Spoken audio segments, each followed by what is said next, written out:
I would say the real official start was December 1st of 2014. 14 months ago, she wasn't able to even hardly walk. I would have to go into Walmart and get a cart to take her, and then she'd do her shopping, and I'd have to go find a place to park. And that was the normal routine. That's what we did.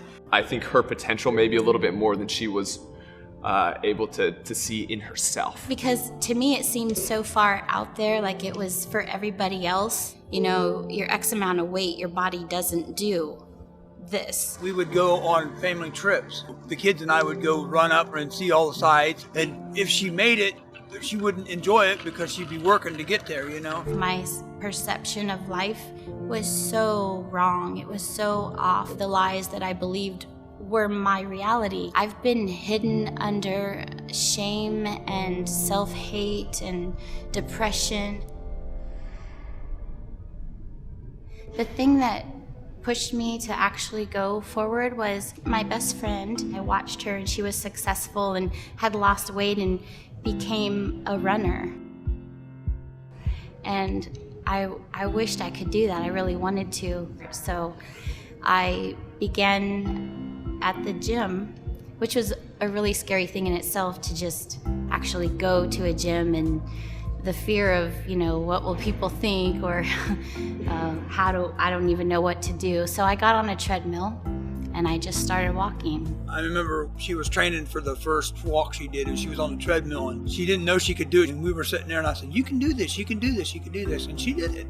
Even if it seemed like a little step to most people, for her it was a big step. And, you know, we would tell her, "Hey, you know, that was a big deal today." A lot of people come in the gym, and the sober reality is a lot of people, they want something, but they aren't necessarily willing to do what it takes. When I met Stephanie, I think the thing that stood out to me the most was she really wanted to make a change. As a trainer, that's really the best case scenario that I could ask for. Since the 14 months when she started this journey, she's lost 148 pounds. She's at the gym 6, sometimes 7 days a week. She's really worked hard. There are days when I feel like I don't have the strength to follow through with my goals. I like to be vulnerable so people can see both sides of that. I think that's an important part of it, to be real and to show people, and to cry if you need to, or laugh when you need to. And my family is a huge inspiration to me and encouragement. I brag about her all the time. I mean, I tell her, I say, "How much did you lose?" Because I want to tell people, you know, because, you know, she needs to have that. We all do. When someone has been successful, you need to celebrate it. And so I celebrate it all the time. I'm bragging about her all the time. The moment I just had that glimmer of hope, like I can do this, to come out from how I saw myself, being able to discover who I really am. I'm like, dang, I'm pretty cool. I like me, and it's amazing. It's the biggest part. Last year, I told myself I was gonna be in a 5K, and it happened.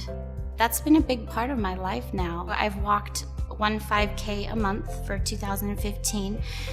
And I started out 2016 at midnight walking a 5K. My husband by my side, we walked into the new year with health and, you know, positive goals. And I've become really, I made myself step outside of my comfort zone, and I registered for a half marathon in May of this year, 2016. It's been a journey for her, but now it's like 13-mile walk is not going to be impossible for her. She'll be able to do it. I have butterflies just thinking about it. But I imagine myself coming across the finish line, no matter how long it may take.